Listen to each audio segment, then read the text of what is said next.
तो नमस्ते प्रणाम स्वागत बरुआ सबके राइटर के राज के चैनल पर। और सब बताइए आप सब कैसन बानी।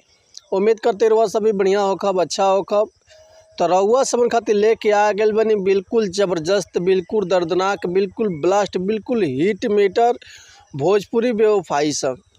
उम्मीद करते रहुआ सबके बेहद पसंद आई। अगर एकरा के रहुआ बढ़िया म्यूजिक बनवा के बढ़िया से दिल से गायकी कहतनी तो 100% बाकी गाना और मार्केट में ब्लास्ट करी।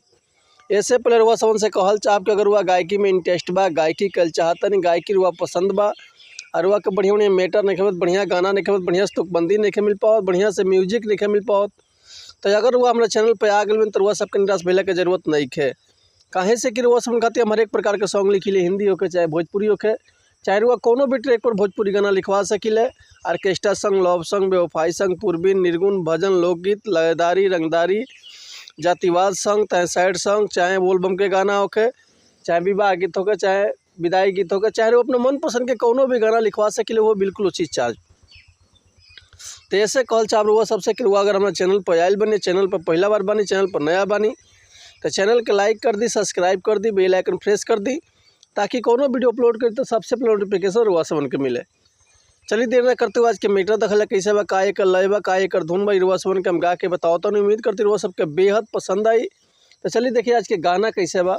एगो लड़का एगो लड़की से बेपनाह मोहब्बत करता, आ लड़किया के शादी तय हो जाता, आ लड़कवा के जब पता लगा तो का कहता अपना महतारी से। देखिए गाना कैसे बा कि होत बा सगाई काल्हे चली जाई, होत बा सगाई काल्हे चली जाई, दर्द से फाटी मोर सीना रे, कि माई रे दवाई लके दे दे जहर के, जी अब न जान के बीना रे, कि माई रे दवाई लके दे दे जहर के, जी अब न जान के बीन रे, हमरा के छोड़ी के जाई मुँह मोड़ी के,